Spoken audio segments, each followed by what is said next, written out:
Hey, tonight we're going to journey back to a time when life was harder than you can imagine, but also filled with determination and hope. We're heading to Colonial America, where every single day was about survival and where the smallest comforts felt like miracles.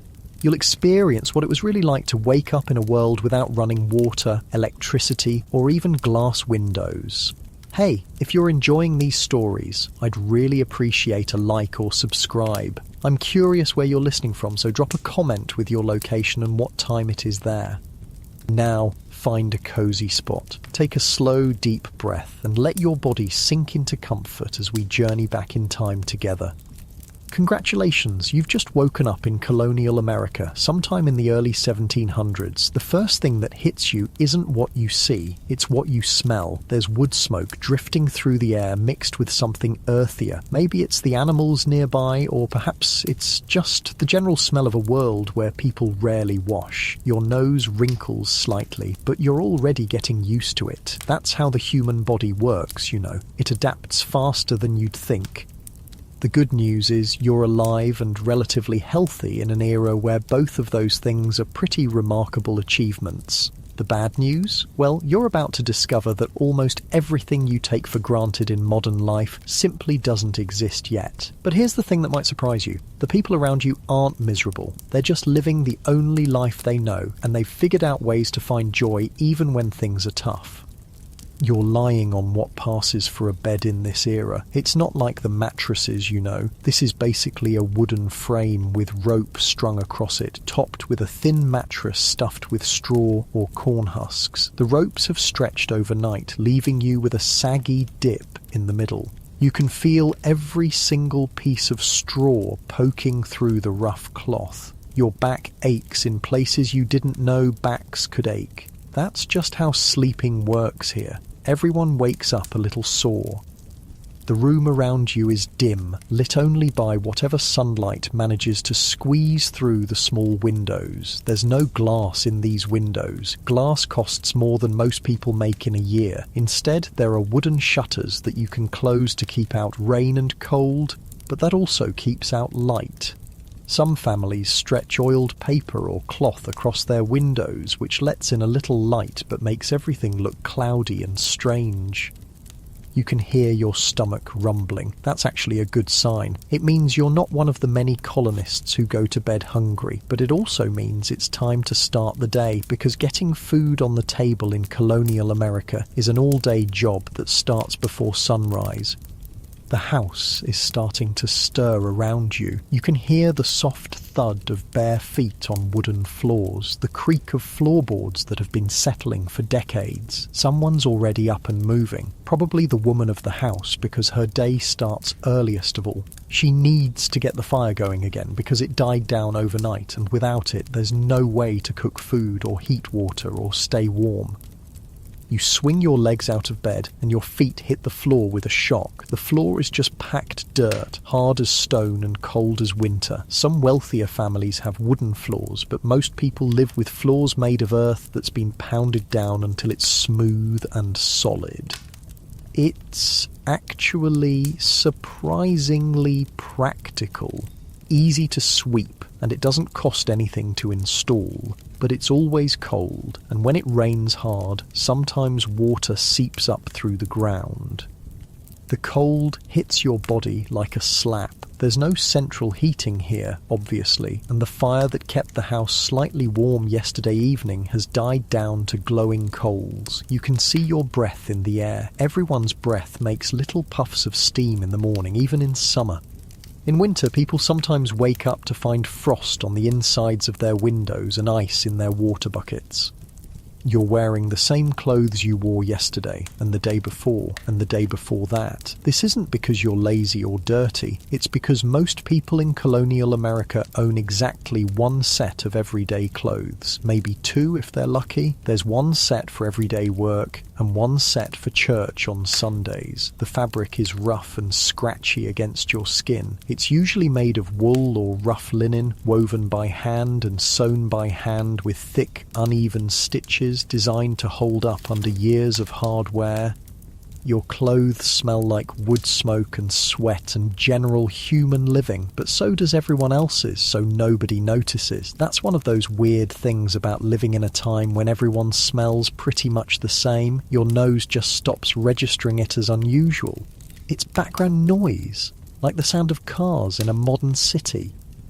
Walking to the window, you push open the wooden shutters and peer outside. The sun is just starting to rise, painting everything in that soft golden light that makes even the hardest life look beautiful for a moment. You can see other houses scattered around, most of them looking very much like the one you're in. Small, wooden, with steep roofs and tiny windows. Some are made with a technique called wattle and daub, where thin wooden sticks are woven together like a basket and then covered with a mixture of mud, straw and animal dung that hardens into surprisingly sturdy walls. The landscape looks different than you'd expect. There are stumps everywhere, big thick tree stumps that show where massive trees once stood. Clearing land for farming is backbreaking work that takes years, and colonists often just cut down trees and leave the stumps to rot, rather than spending the enormous effort it takes to dig them out. The fields between the stumps are planted with corn, wheat or other crops that will hopefully keep everyone fed through the winter. You can see smoke rising from chimneys all around the area. Everyone's starting their day the same way, getting the fire going, because fire is literally life in colonial America. Without fire, you can't cook food, heat water, stay warm, or have light when the sun goes down. Keeping a fire going safely is a skill that can mean the difference between life and death, especially in winter. The sound of chickens clucking and roosters crowing fills the air. Almost every family keeps chickens because eggs and the occasional chicken dinner are crucial sources of protein. You might also hear the lowing of a cow or the snorting of pigs. Animals aren't pets here, and they're walking food supplies, and they're often kept close to the house where they can be protected from wild animals and thieves.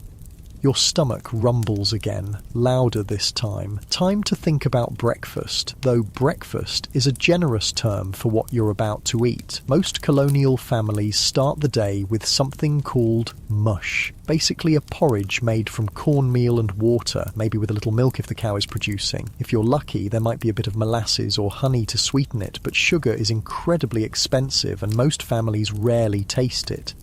The woman of the house is already in the kitchen area, which isn't really a separate room, but just one end of the main room where the big fireplace is. She's building up the fire, feeding small sticks and kindling to the coals that she kept alive overnight. This is skilled work. If the fire dies completely, she'll have to walk to a neighbour's house to get live coals to restart it, because matches won't be invented for another century or so.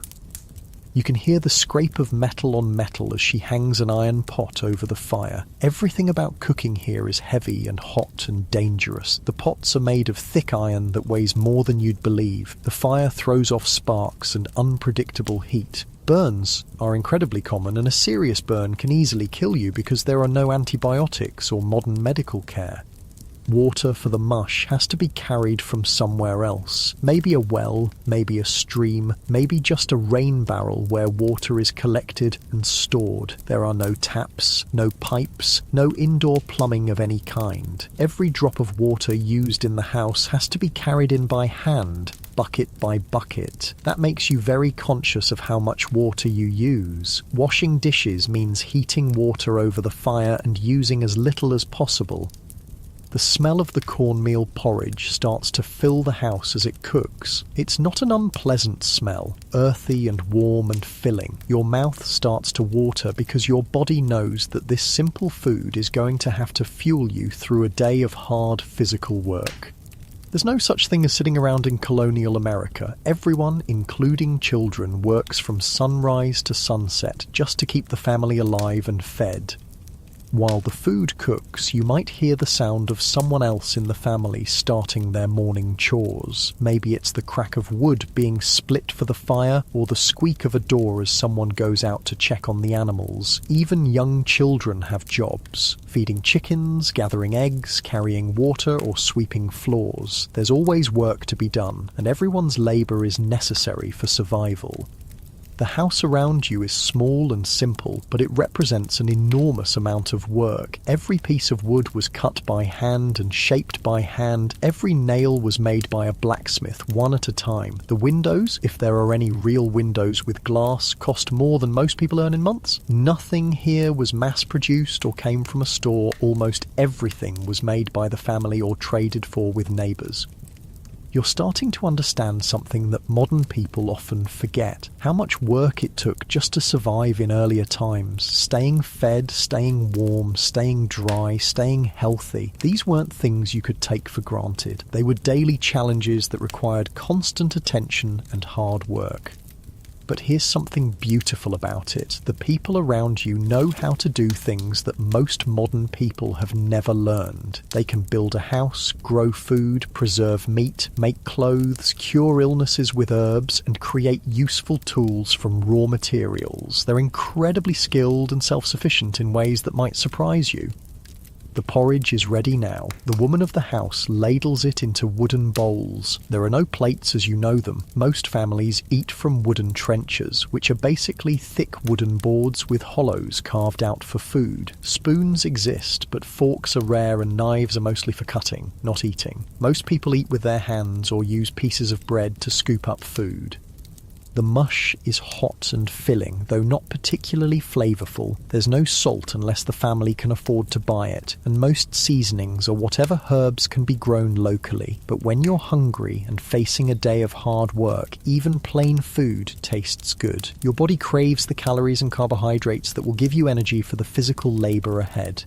As you eat, you start to think about the day ahead. If you're lucky enough to live on a farm, and most colonists do, your day will be spent doing whatever work the season demands. In spring, that might mean ploughing fields or planting crops. In summer, it's weeding and tending the growing plants. In fall, it's harvesting and preserving food for winter. In winter, it's maintaining tools, spinning thread, making clothes, and trying to stay warm.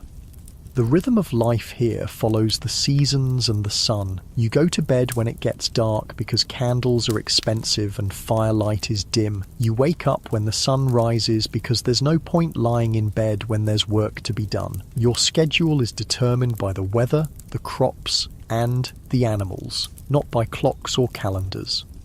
Outside, you can hear the sound of other families starting their days, children's voices as they do their morning chores, the thunk of an axe biting into wood, the squeak of a well rope as someone draws water, the sound of a cow being milked. These are the sounds of a community where everyone depends on everyone else for survival.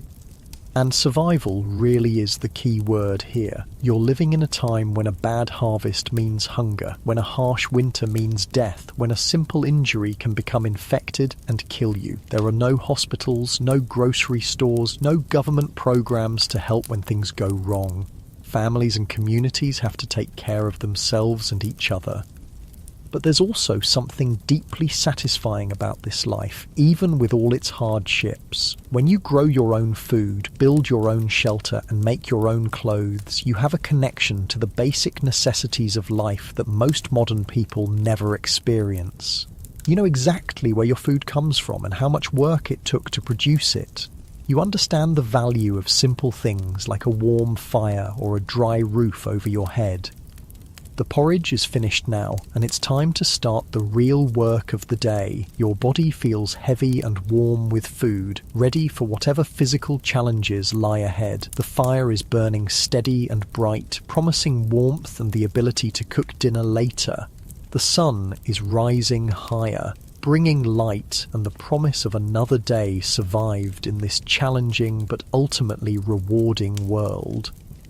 You're about to step into a day that will test your strength, your skills, and your endurance, but you're also about to experience the deep satisfaction that comes from using your hands and your back to create something valuable, to contribute to your family's survival, and to be part of a community where everyone's work matters.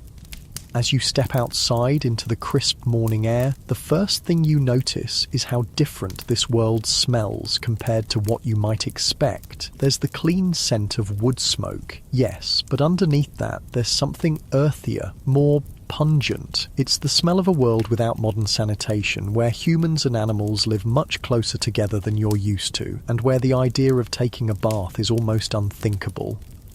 The house you just left represents months of back-breaking labour. Every single piece of wood was cut by hand using saws that had to be sharpened constantly. The walls were built using a technique that would seem almost impossible today. First, the men of the community came together to raise a wooden frame. Massive beams of oak or pine that were shaped with hand tools and joined together with wooden pegs and careful carpentry. You can see the marks where broad axes shaped each beam, leaving surfaces that are smooth but obviously handmade. Between those wooden beams, the walls are filled with something called wattle and daub. Picture this: thin wooden sticks, maybe as thick as your thumb, woven together like a giant basket. Then comes the daub, a mixture that might make your stomach turn. It's mud, yes, but mixed with straw, animal hair, and often animal dung. Cow manure, horse manure, whatever was available. The mixture is plastered over the woven sticks and left to dry into walls that are surprisingly strong and weatherproof. If you ran your hand along the inside wall of the house, you'd feel the rough texture where this mixture was smoothed by hand. Sometimes you can still see handprints in the dried daub where someone pressed too hard while working. These aren't perfect, smooth walls like you're used to. They're organic, uneven, shaped by human hands working with whatever materials the land provided.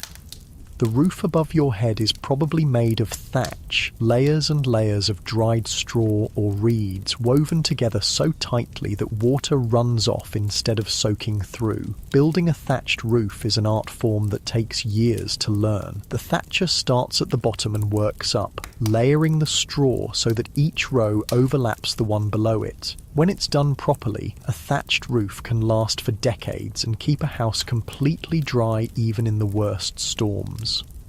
But here's something that might surprise you about colonial houses. They're usually just 1 or 2 rooms total. That house you woke up in, it might be home to a family of 8 or 10 people. Parents, children, grandparents, maybe a servant or 2, all living in a space smaller than many modern bedrooms. Privacy as you understand it simply doesn't exist. Everyone sleeps in the same room, everyone shares the same space, and everyone knows everyone else's business. The lack of privacy extends to something that modern people find almost unimaginable. What happens when you need to use the bathroom? As you walk around the property, you notice a small wooden structure set back from the house, maybe 50 or 100 feet away. That's the privy, or outhouse, and it's where every member of the family takes care of their most basic biological needs. The outhouse is basically a wooden shed built over a deep hole in the ground. Inside, there's a wooden seat with a hole cut in it, and underneath that hole is a pit that might be 6 or 8 feet deep. There's no toilet paper. That won't be invented for another century. Instead, there might be corn cobs, old rags, or just smooth stones for cleaning yourself. In winter, going to the outhouse means bundling up and trudging through snow and ice for what might be a very unpleasant few minutes.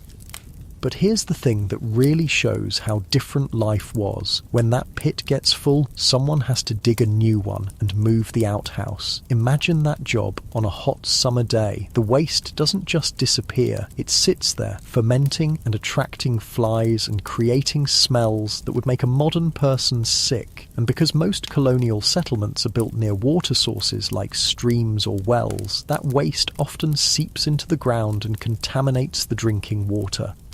This contamination is one of the biggest killers in colonial America. Diseases like dysentery, typhoid fever, and cholera spread like wildfire through communities where human waste and drinking water mix. You might remember reading about Valley Forge, where George Washington's army spent that terrible winter. What you might not know is that more of his soldiers died from disease than from cold or hunger. About 2/3 of the men who died at Valley Forge were killed by dysentery and typhoid fever, diseases that spread because of poor sanitation. When night falls or the weather is too harsh for a trip to the outhouse, families use chamber pots. These are basically ceramic or metal bowls that people use as toilets inside the house. Every morning, someone, usually a woman or child, has to empty these pots. And where do they empty them? Often they just dump them out the nearest window. If you were walking down a street in colonial Boston or Philadelphia, you'd want to stay alert for the cry of "Gardyloo," a warning that someone was about to dump a chamber pot from an upstairs window. The streets themselves are something that would shock modern sensibilities. There's no garbage collection, no street cleaning, no sewage system. People throw their household waste directly into the street. Food scraps, broken pottery, old clothes, and yes, human waste all end up in the roadways. Add to that the droppings from all the horses, cows, pigs, and chickens that share the streets with people, and you get a picture of urban life that's hard to imagine. When it rains, these streets become rivers of filth. When it's dry, the waste turns to dust that blows around and gets into everything. The smell is something you'd have to experience to believe, and this isn't just in poor neighbourhoods. Even the wealthiest parts of colonial cities deal with these same sanitation problems. Given all this, you might think that people in colonial times were constantly trying to get clean. But here's something that would absolutely amaze a modern person. Most colonists almost never take baths, not because they're lazy or don't care about being clean, but because the very idea of immersing your whole body in water is seen as dangerous, unhealthy, and possibly immoral.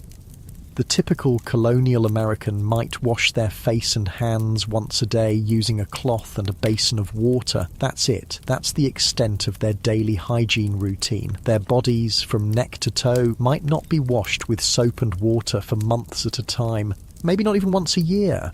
Full body bathing is reserved for infants, and even then it's more about hardening them against disease than about getting them clean. Why this fear of bathing? Part of it comes from medical beliefs of the time. Many doctors believe that water can weaken the body or make it more susceptible to disease. They think that the natural oils and dirt on your skin actually protect you from illness. The idea that cleanliness prevents disease, something we take for granted, simply hasn't been discovered yet. Religion plays a role too. Some religious leaders preach that too much attention to the body is vanity, and that suffering through discomfort is good for the soul. The Puritans, who have a huge influence on colonial culture, believe that cleanliness is important for moral reasons. But they mean clean clothes and tidy homes, not clean bodies.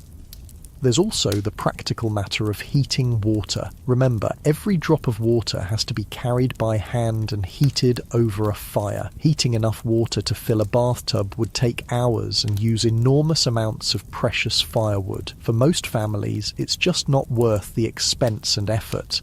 So, what do people smell like? Well, everyone smells pretty much the same. Like wood smoke, sweat, and the general scent of human bodies that haven't been washed. Clothes are rarely laundered because soap is expensive, and the process of washing clothes is incredibly labour-intensive. Most people own only 1 or 2 sets of clothes, and they wear them until they literally fall apart. The soap that does exist is nothing like what you're familiar with. Colonial soap is made from animal fat and lye, which is created by filtering water through wood ashes. The process is dangerous. Lye can burn your skin, and the resulting soap is harsh and caustic. It's primarily used for washing dishes and clothes, not bodies. Using this soap on your skin would leave you red, irritated, and probably with chemical burns. Women's hair is kept covered almost all the time, partly for religious reasons and partly because washing hair is almost impossible. They might brush it and re-braid it, but actually washing it with soap and water is a rare event. Men often keep their hair short or shave their heads completely and wear wigs instead. The wigs can be cleaned more easily than natural hair, and they can be removed if they become too infested with lice.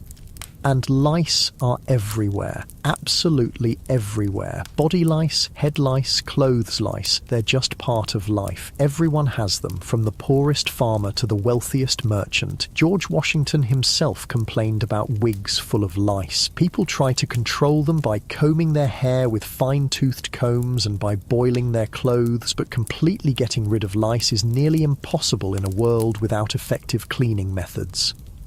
The smell of unwashed human bodies is just background noise in colonial life. When everyone smells the same, your nose stops noticing it. It's like how people who live near a paper mill stop smelling the sulphur, or how people in modern cities stop hearing traffic noise. Your senses adapt to what's normal in your environment. But the consequences of all this poor sanitation go far beyond just smells and discomfort. Disease spreads rapidly through communities where people live close together without proper hygiene. Smallpox, measles, influenza, and other contagious diseases can wipe out entire families or even whole settlements. Medical knowledge is primitive, and there are no antibiotics or vaccines. When someone gets sick, their family can only hope and pray and try whatever folk remedies they know.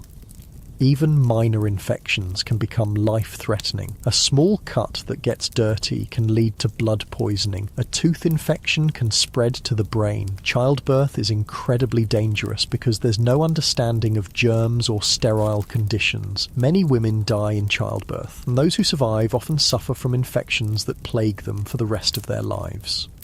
The irony is that people in colonial times often live closer to nature and get more physical exercise than modern people, which should make them healthier, and in some ways they are. They're usually stronger and more physically capable than people today, but the lack of basic sanitation and medical knowledge means they die young from diseases that would be easily treatable now. Children are especially vulnerable. It's not uncommon for families to lose half their children before they reach adulthood. Parents don't even name babies until they're several months old because infant mortality is so high. When you see colonial graveyards, you'll notice how many tiny headstones there are marking the graves of children who lived only days or weeks. Despite all these challenges, colonial families develop strategies for dealing with the realities of their time. They burn certain herbs to mask odours and hopefully repel insects. They change their clothes more often than they wash their bodies. They keep their living spaces as clean as possible, even if their bodies aren't clean by modern standards. And there's something to be said for the resilience this lifestyle builds. People in colonial times have incredibly strong immune systems because they're constantly exposed to germs and bacteria. Those who survive childhood are often remarkably hardy and able to withstand conditions that would make modern people seriously ill.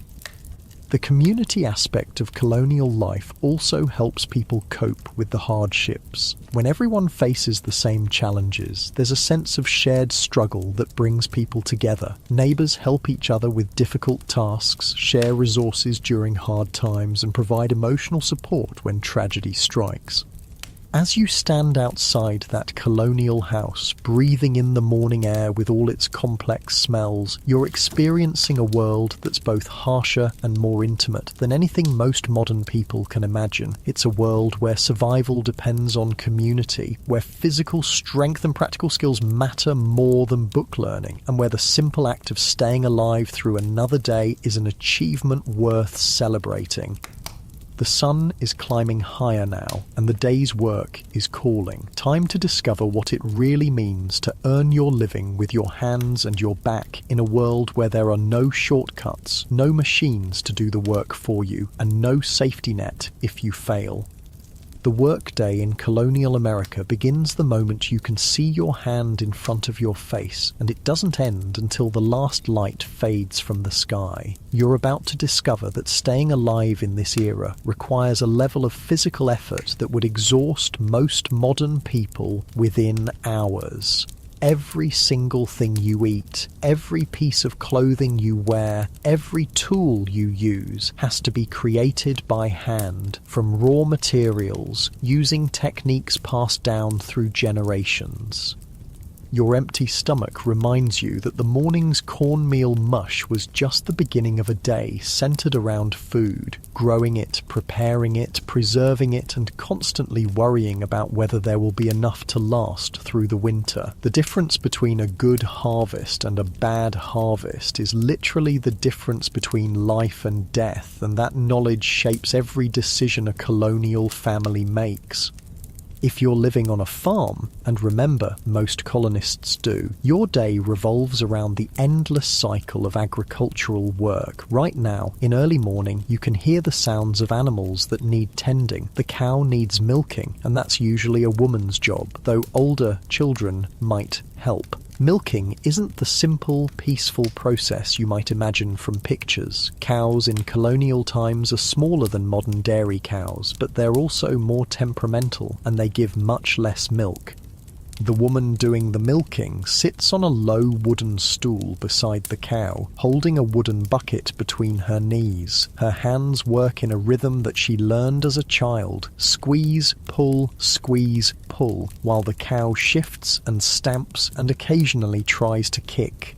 The milk comes out warm and frothy, and sometimes the cow decides she doesn't want to be milked and tries to step in the bucket or knock it over. Getting a gallon of milk might take an hour of patient, skilled work. That milk is precious beyond anything you can imagine. There's no refrigeration, so it has to be used quickly or turned into something that will keep longer. Some of it might be churned into butter, a process that involves putting cream in a wooden churn and agitating it for what feels like hours until the fat separates into solid butter and liquid buttermilk. Your arms would ache from the constant motion of working the churn paddle. Some milk gets made into cheese, which involves heating it gently, adding something acidic like vinegar to make it curdle, then pressing the curds in cloth to squeeze out the liquid whey. The cheese can be aged in cool cellars to last through winter months when the cow produces less milk or stops producing altogether. The eggs from the chickens need gathering too, and this is often a job for children. You'd carry a basket and search through the chicken coop, reaching carefully under hens that might peck your hand if they're feeling protective of their eggs. Chickens in colonial times aren't the plump, docile birds you see on modern farms. They're smaller, scrappier, more like wild birds, and they can be surprisingly aggressive when they want to be. But the real work of colonial life happens in the fields. If you're a man or boy, you'll spend most of your day doing agricultural work that would break the back of someone not used to it. Ploughing a field means walking behind a wooden plough pulled by oxen or horses, holding the handles and keeping the blade at just the right angle to cut through the soil. The ground is rough and full of rocks and roots, so the plough jumps and jerks constantly, sending shocks up through your arms and shoulders.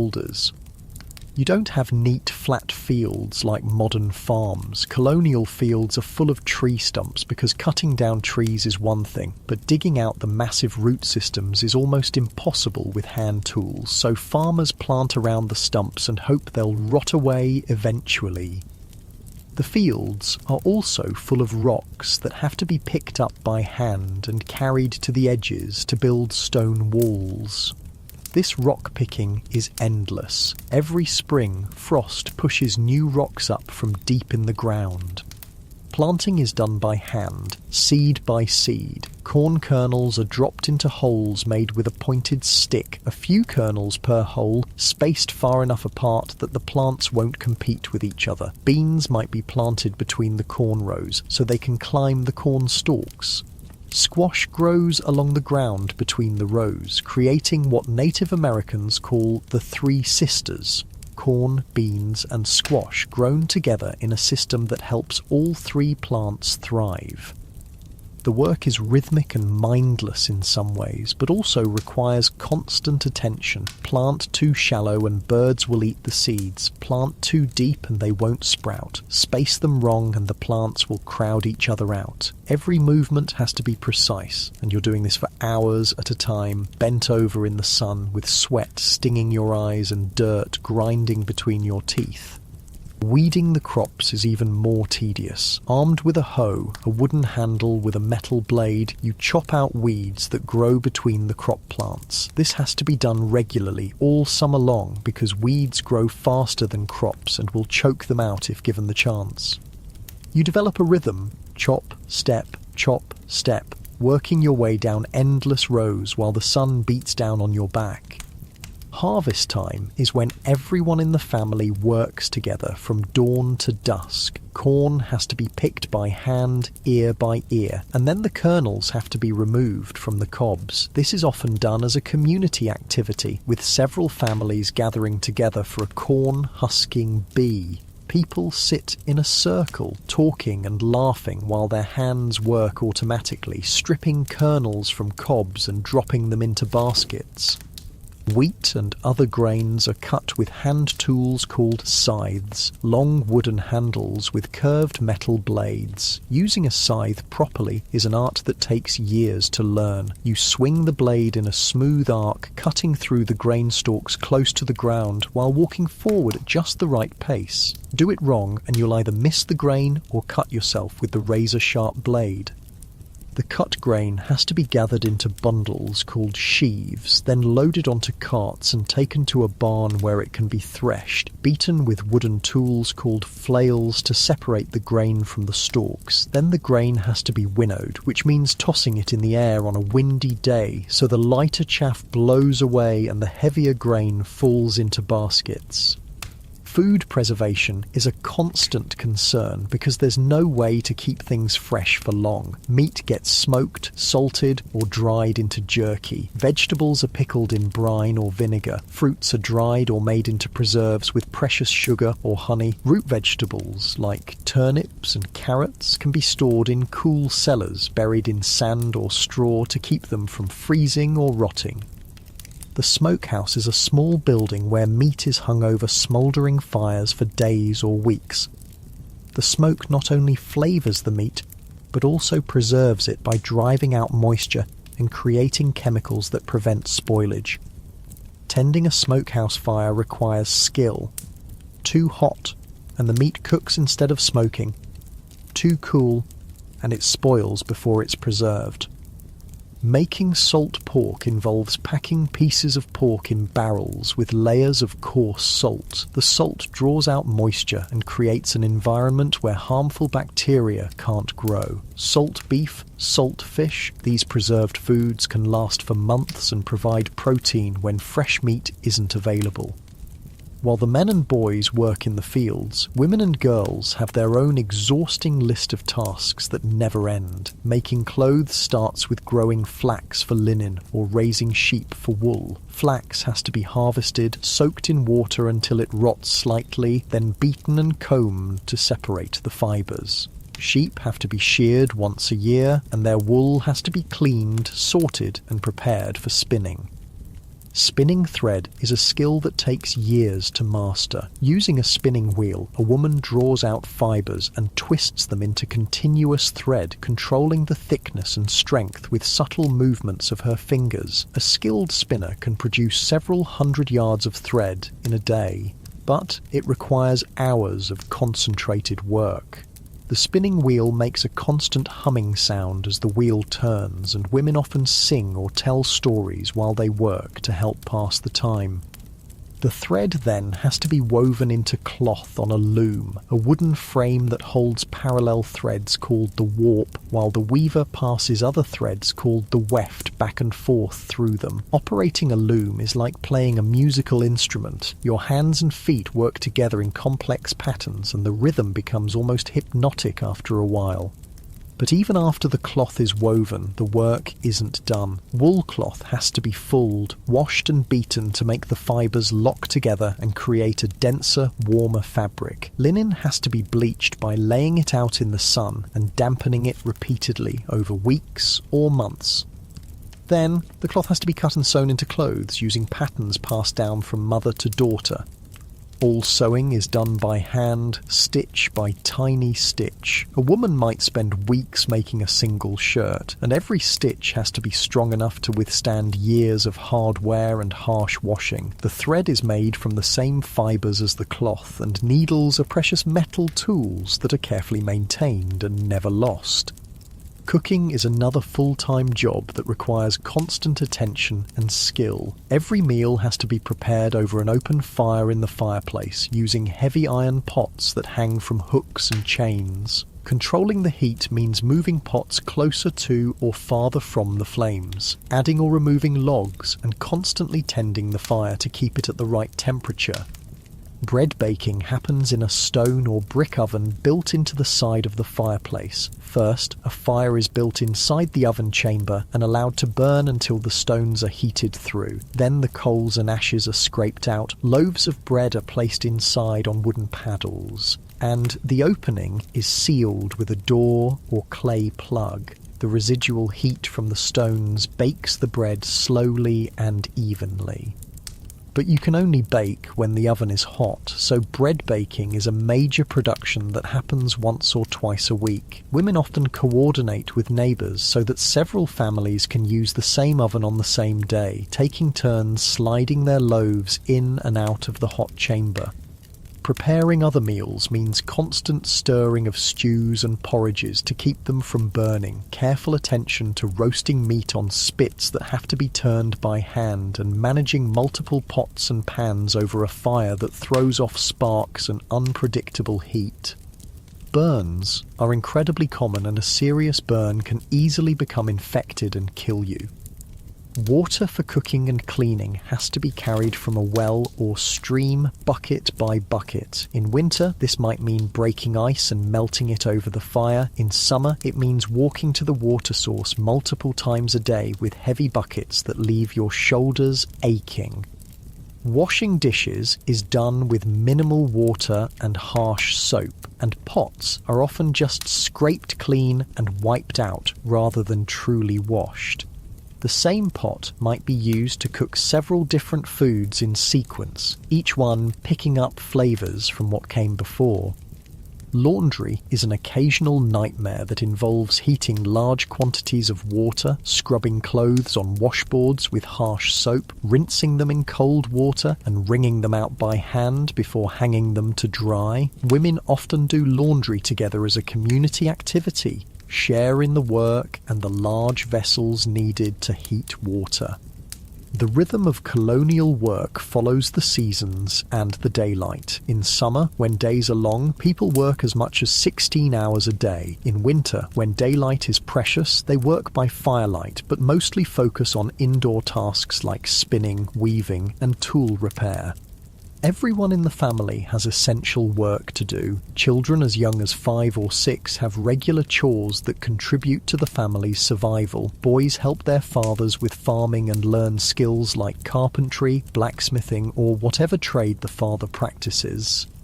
Girls help their mothers with cooking, cleaning, and textile work, learning the skills they'll need to run their own households someday.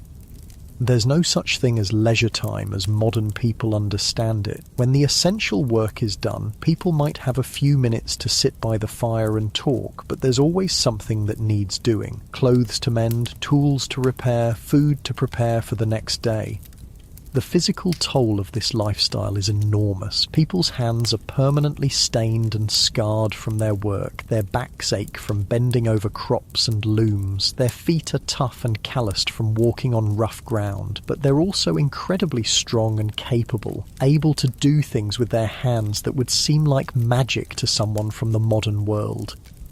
By the time evening arrives and the last light fades from the sky, you've worked harder than most modern people work in a week. Your body is exhausted, your clothes are dirty and sweat-stained, and you smell like wood smoke and honest labour, but you've also contributed something essential to your family's survival, and there's a deep satisfaction in that knowledge that helps ease the ache in your muscles as you finally rest. After a day of back-breaking work, you might think all colonists lived the same hard life, but colonial America is actually a world divided into very distinct social classes, each with their own daily rhythms, their own challenges, and their own completely different relationship to comfort and survival. Where you fall in this social order determines everything from what you eat for breakfast to whether you'll live in a mansion or a one-room cabin. Let's say you're fortunate enough to be born into the upper class, the wealthy gentry who own large plantations in the south or extensive land holdings in the north. Your morning begins very differently than the farmer's dawn we experienced earlier. Instead of rushing to milk cows and tend fires, you wake up in a bedroom that might actually have glass windows, letting in soft, filtered light that doesn't carry the bite of cold air. Your bed isn't a rope frame with straw. It's a proper wooden bedstead with a real mattress stuffed with feathers or down. The sheets are made of fine linen, smooth against your skin, instead of rough and scratchy. When you wake up, you don't immediately jump into yesterday's clothes. Instead, a servant, possibly an indentured servant or enslaved person, helps you dress in clothes made from imported fabrics cut by skilled tailors and sewn with tiny, precise stitches.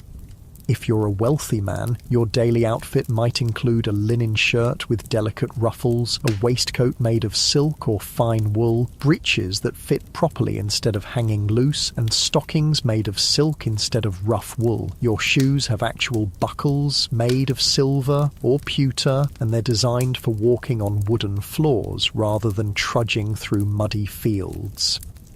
Wealthy women wear stays. That's the colonial version of a corset, made with strips of whalebone that shape their torso into the fashionable silhouette of the time. Over this goes a chemise of fine linen, then a petticoat, then the actual dress, which might be made of silk, imported from China, or fine wool from England. The colours are richer and brighter than anything a poor farmer could afford. Deep blues dyed with indigo, vibrant reds from costly cochineal, or elegant blacks that show they can afford to keep dark clothing clean.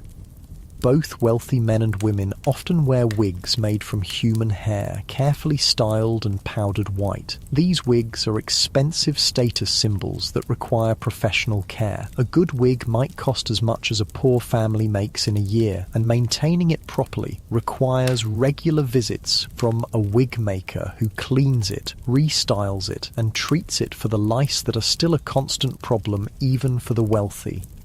The wealthy colonial's breakfast is a world away from cornmeal mush. There might be real tea imported from China, served in delicate porcelain cups that cost more than most people's monthly income. Coffee is another luxury import, served with actual sugar, white refined sugar that's been processed in the Caribbean and shipped north at enormous expense. The food includes fresh bread made from wheat flour instead of coarse cornmeal, butter churned from cream instead of the occasional scraping of fat, and maybe even fresh fruits or preserves made with that precious sugar. The wealthy don't do their own cooking. They have servants or enslaved people who tend the fires, prepare the meals, and serve the food on plates made of pewter or even imported china. The kitchen in a wealthy household might be a separate building to keep cooking smells and fire dangers away from the main house, connected by covered walkways where servants hurry back and forth carrying trays of food. These wealthy colonists live in houses that would amaze someone from the farming class. Multiple rooms, each with a specific purpose. A parlour for entertaining guests, a dining room just for eating, separate bedrooms for parents and children, and maybe even a library filled with books imported from Europe.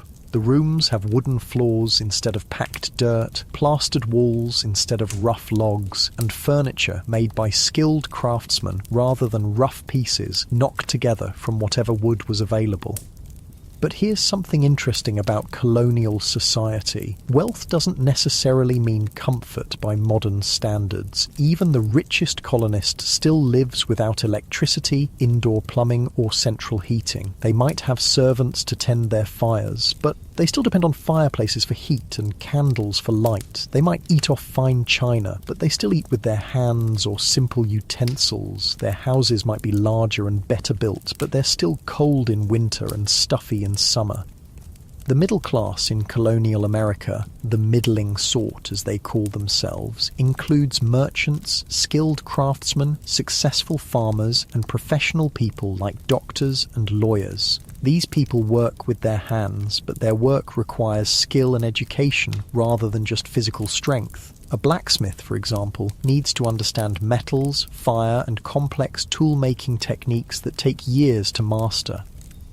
Walking into a blacksmith's shop, you'd be hit immediately by the intense heat radiating from the forge, a special fireplace designed to burn charcoal at temperatures hot enough to make iron glow white hot. The air shimmers with heat waves and sweat would start pouring down your face within minutes. The blacksmith works in this environment all day using heavy hammers to shape red-hot iron into horseshoes, nails, tools, and all the metal objects that colonial life requires. The rhythm of blacksmithing is hypnotic, the roar of the bellows forcing air into the fire, the ring of hammer on anvil, the hiss of hot metal being plunged into water to cool and harden it. A skilled blacksmith can judge the temperature of iron by its colour and know exactly when it's ready to be shaped. Too hot and it crumbles, too cool and it won't bend. The timing has to be perfect. Carpenters and cabinet makers work with hand tools that require incredible skill to use properly. A master carpenter can shape a piece of wood with an adze, basically a sharp blade mounted perpendicular to a handle, creating smooth, curved surfaces that look almost machine-made. They can cut precise joints that fit together perfectly without any nails or screws, using only wooden pegs and the natural properties of the wood itself. These skilled craftsmen often live above or behind their workshops in houses that reflect their status as neither wealthy nor poor. The furniture is well made but not fancy, the food is adequate but not luxurious, and the clothes are sturdy and well fitted but made from practical fabrics rather than expensive imports. City life in colonial America offers opportunities that don't exist in rural areas, but it also brings challenges that farm families never face. In cities like Boston, New York, or Philadelphia, you might wake up to the sound of church bells marking the hours, the rumble of cartwheels on cobblestone streets, and the calls of street vendors hawking their wares. Cities have actual streets instead of just paths through the forest, though these streets are narrow, crowded, and often impassable during bad weather. Houses are built close together, sometimes sharing walls, and the smells and sounds of your neighbours are impossible to escape. In summer, the concentration of people and animals creates odours that are overwhelming even by colonial standards. But cities also offer conveniences that rural colonists can only dream of. There are actual shops where you can buy goods instead of having to make everything yourself. A baker sells fresh bread daily, so you don't need to grind your own grain and tend your own oven. A tailor can make clothes to order if you can afford it. An apothecary sells medicines and exotic spices imported from around the world.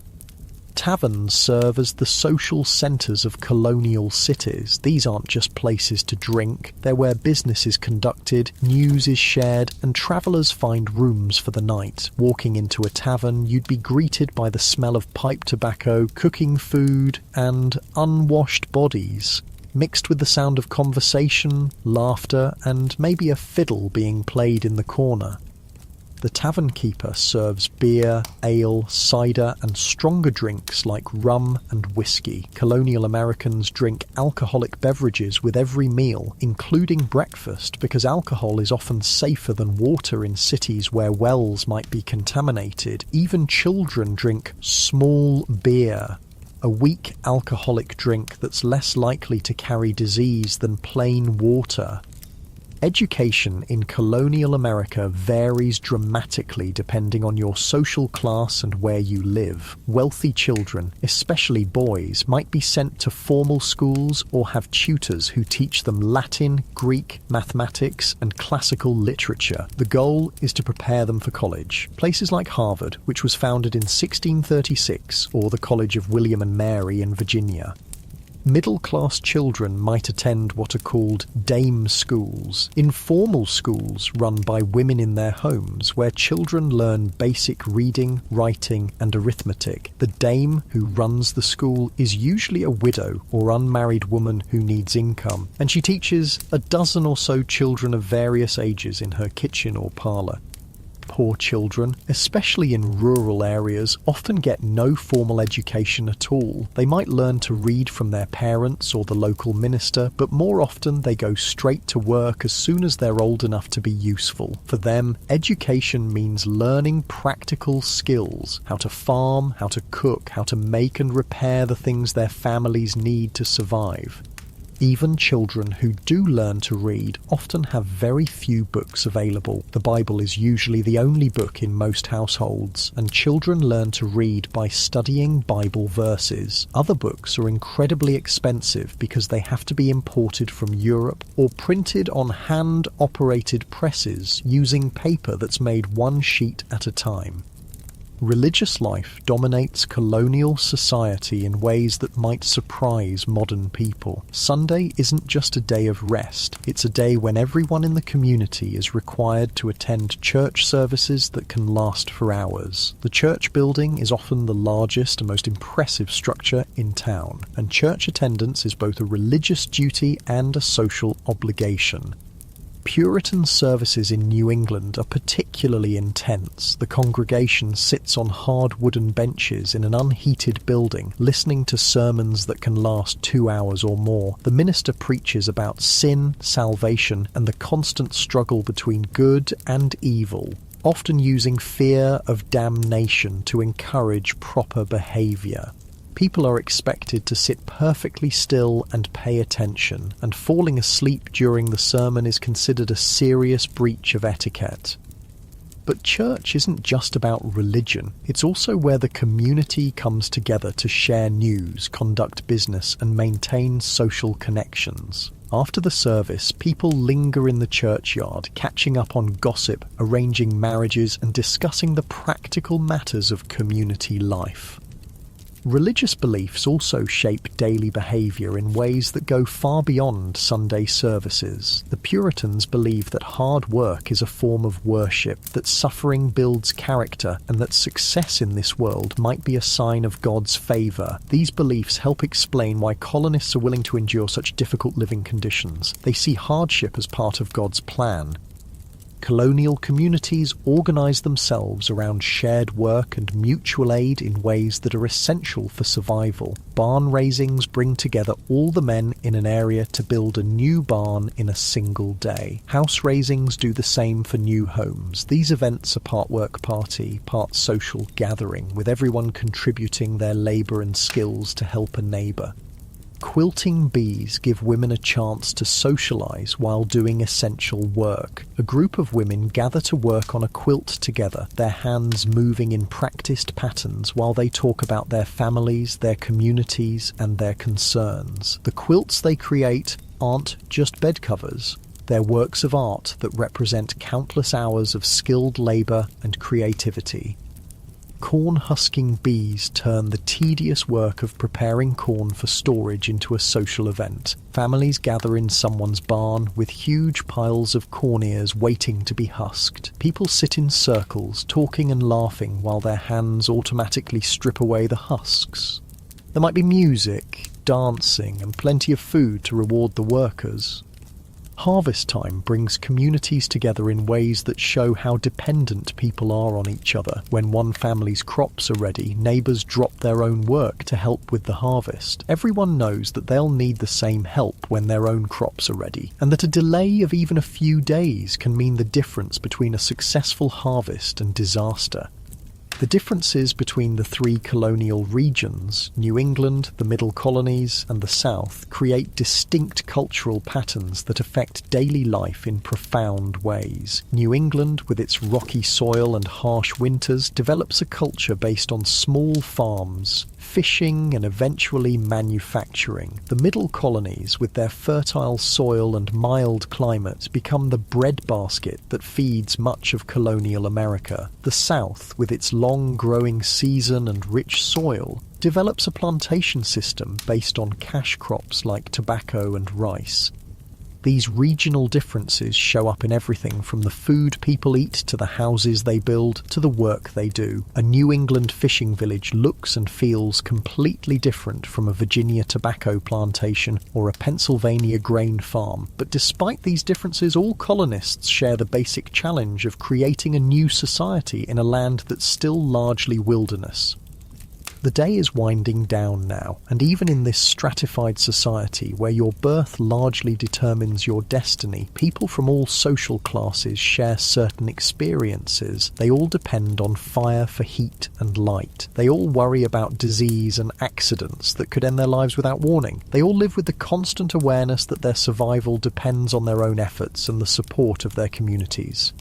As darkness falls and families gather around their fires, the social distinctions that matter so much during the day seem to fade a little. Rich or poor, city dweller or farmer, everyone faces the same basic human needs for warmth, food, shelter, and companionship.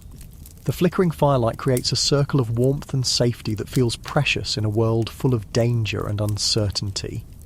As winter settles over your colonial community, the harsh realities of life become even more apparent, but so do the remarkable ways that people adapt, survive, and even find joy in the midst of hardship. This is the season when the fragility of colonial life shows most clearly, when a simple illness can become a death sentence, when staying warm becomes a daily struggle, and when communities either pull together or fall apart under the pressure of survival.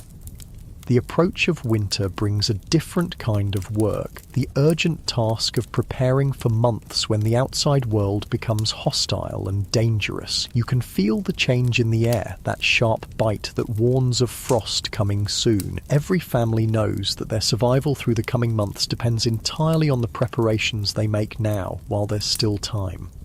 Food preservation becomes desperate, urgent work. The last vegetables from the garden have to be harvested before the killing frost hits. Root vegetables like turnips, carrots, and potatoes are carefully dug up and stored in root cellars, underground chambers that stay cool enough to prevent spoilage but not cold enough to freeze. These cellars are carved out of hillsides or dug beneath houses, lined with stones and covered with thick layers of earth and straw for insulation.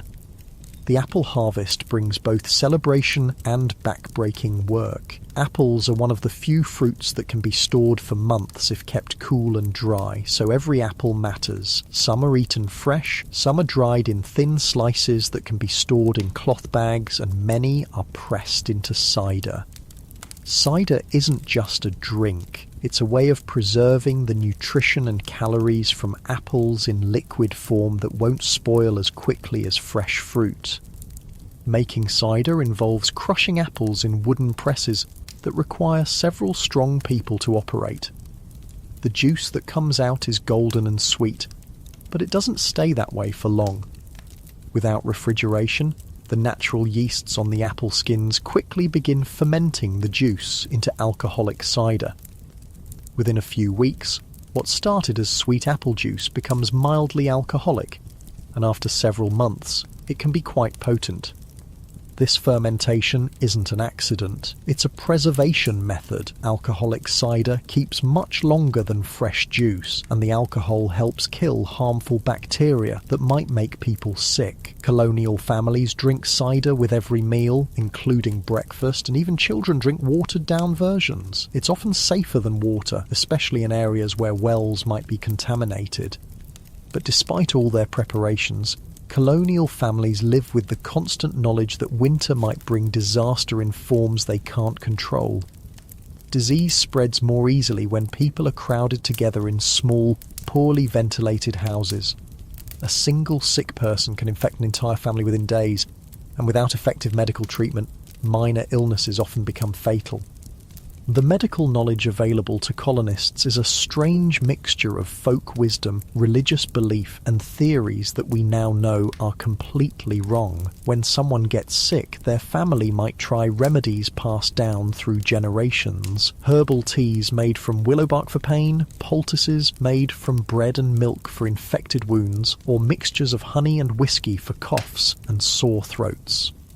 Some of these folk remedies actually work. Willow bark contains a compound similar to aspirin. Honey has natural antibacterial properties. Many herbs used in colonial medicine do have real medicinal effects, but the colonists don't understand why these treatments work, and they're just as likely to try remedies that are useless or even harmful. The few trained doctors available have medical theories that seem bizarre by modern standards. Many believe in the four humours, the idea that illness comes from imbalances between blood, phlegm, yellow bile, and black bile in the body. Treatments often involve trying to rebalance these humours through bloodletting, purging, or other methods that usually make patients sicker rather than better. Bloodletting involves cutting a vein and letting blood flow out into a bowl, based on the theory that many illnesses are caused by having too much blood. Doctors use sharp instruments called lancets to make the cuts, and they might take pints of blood from patients who are already weakened by illness. This treatment sometimes kills people who might have recovered on their own.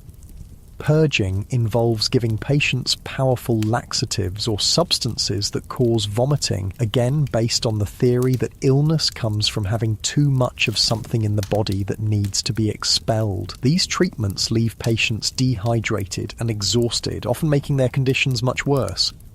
When someone needs a tooth pulled, and toothaches are incredibly common because dental care barely exists, they usually have to visit a barber, blacksmith, or other tradesman who has the tools and the willingness to attempt tooth extraction. There's no anesthesia, except possibly alcohol or opium if the family can afford it. The patient sits in a chair while the dentist grips the tooth with metal pliers and tries to pull it out, often breaking it and leaving infected fragments in the jaw. George Washington himself suffered from terrible dental problems throughout his life. Contrary to popular belief, his false teeth weren't made of wood. They were constructed from a combination of metal, ivory, and both human and animal teeth. These dentures were painful to wear and distorted the shape of his face, but they were the best dental care available to even the wealthiest and most powerful man in America. For most colonists, dental care means living with pain until teeth fall out on their own or become so infected that they have to be removed. Many people lose most of their teeth by middle age, which affects not only their appearance, but also their ability to eat properly and maintain adequate nutrition. The danger of infection from even minor injuries can't be overstated. A small cut that gets dirty can lead to blood poisoning that kills within days. Broken bones that puncture the skin almost always become infected. Childbirth, with its inevitable bleeding and tissue damage, is extremely dangerous for both mothers and babies. Women giving birth are attended by midwives, experienced women who have learned their skills through practice rather than formal training. These midwives know traditional techniques for dealing with difficult births, but they have no understanding of germs or sterile conditions. They might use the same tools and cloths for multiple births without cleaning them, unknowingly spreading infections that kill new mothers. Infant mortality is heartbreakingly high. Families often lose half their children before they reach adulthood. Parents don't even name babies until they're several months old because so many die within days or weeks of birth. When you walk through colonial cemeteries, you see row after row of tiny headstones marking the graves of children who lived only briefly. These constant threats to health and survival create a culture where people are deeply religious and fatalistic. They believe that life and death are in God's hands, and that suffering is part of his plan. This belief system helps them cope with tragedies that would devastate modern families. the death of children, the loss of spouses in their prime, the constant presence of pain and illness. But colonial life isn't all hardship and suffering. People find ways to create joy and celebration even in the midst of difficulty. Winter evenings, when the day's work is done early because of short daylight hours, become times for storytelling, music, and simple entertainment that brings families and communities together. Around the fireplace, families gather to share stories passed down through generations. These might be folk tales brought from Europe, stories about local events and characters, or religious stories from the Bible. The storyteller's voice rises and falls with the flickering flames, creating dramatic shadows on the walls and drawing listeners into worlds of adventure and imagination.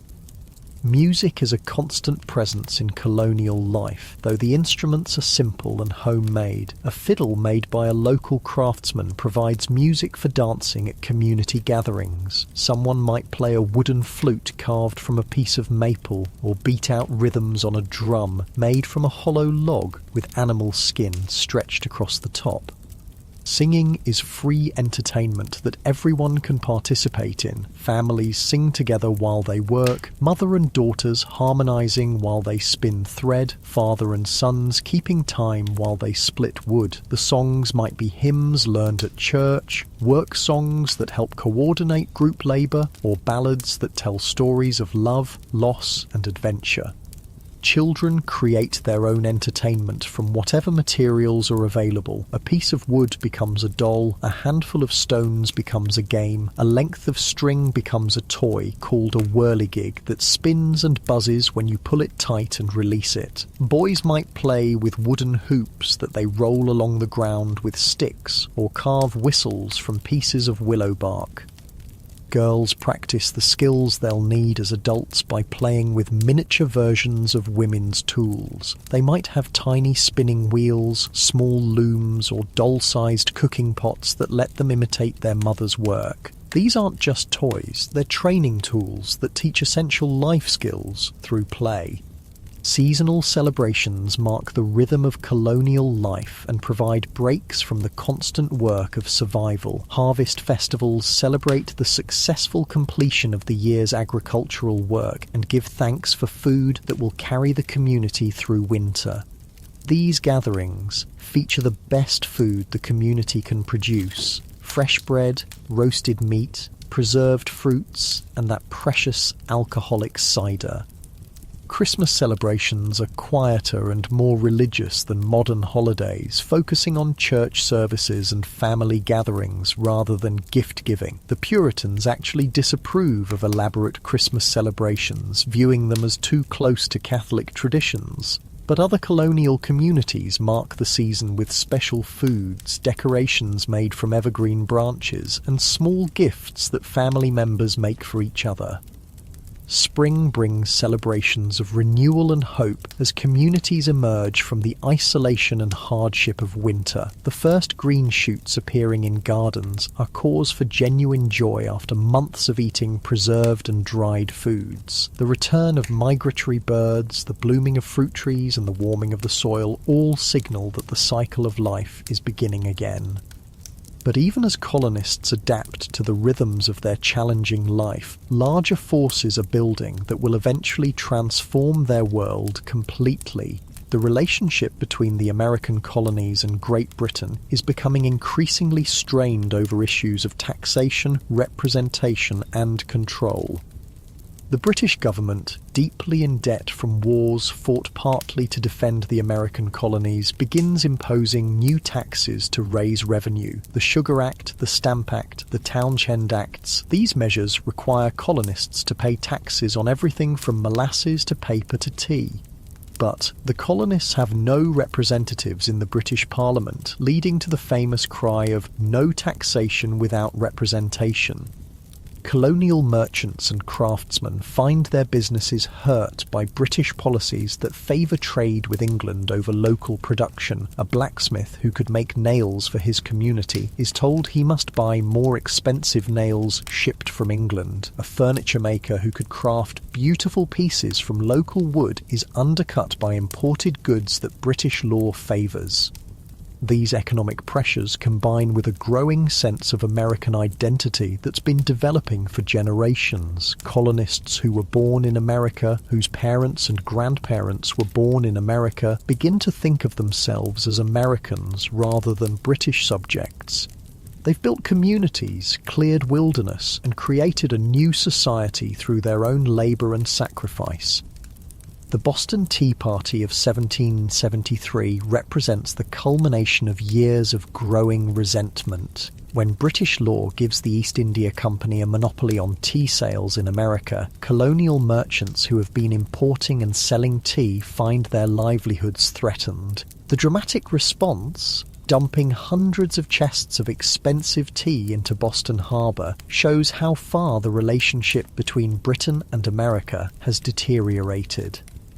The punitive measures that Britain imposes in response, closing Boston Harbour, revoking Massachusetts' charter, allowing British officials accused of crimes to be tried in England rather than America, convince many colonists that they can no longer count on fair treatment from the British government.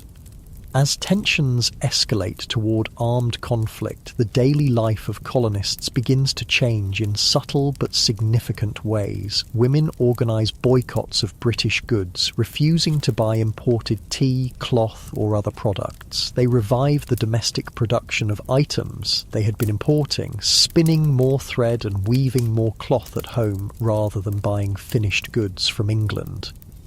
Men begin organising militia units and practising military drills on village greens. These aren't professional soldiers, they're farmers, craftsmen and merchants who are learning to march in formation and fire muskets in coordinated volleys. They call themselves Minutemen because they pledge to be ready to fight at a minute's notice.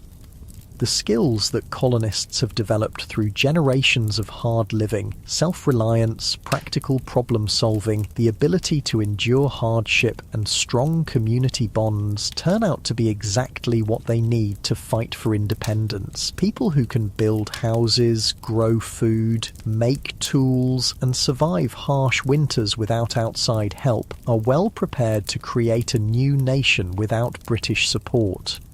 When the revolution finally comes, it brings new hardships, but also new hope. The Continental Army suffers terribly during that winter at Valley Forge, but the soldiers who survive are largely colonial farmers and craftsmen who already know how to endure cold, hunger and discomfort.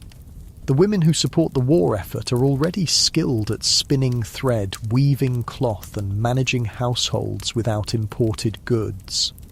As you drift off to sleep in your colonial bed with the fire dying down to glowing coals and the sounds of the community settling into nighttime quiet, you're experiencing the end of an era. The world you've lived in today, this world of handmade everything, of communities bound together by necessity, of lives shaped by the rhythms of seasons and the demands of survival, is about to be transformed by revolution and independence. But the character traits that this colonial experience has created won't disappear. The self-reliance, the willingness to work hard, the sense of community responsibility, the belief that ordinary people can solve extraordinary problems, these become part of the American character that continues to shape the nation for generations to come. The people sleeping around you tonight have already accomplished something remarkable. They've taken a wilderness and turned it into communities. They've transplanted European civilization to American soil and adapted it to new conditions. They've created a society where a poor farmer's son can become a skilled craftsman, where communities take care of their members, and where hard work and determination matter more than inherited status. In just a few years, these same people will create a new nation based on ideas that seem radical for their time. That governments should serve the people rather than the other way around. That ordinary citizens can govern themselves. That individual liberty and community responsibility can coexist. The daily experiences of colonial life, the need to cooperate for survival, the rewards of hard work, the dangers of concentrating too much power in distant authorities, have prepared them for this revolutionary experiment. So as you close your eyes and let the peaceful sounds of a colonial night wash over you, remember that you've spent a day in the lives of people who were quietly, unknowingly preparing to change the world.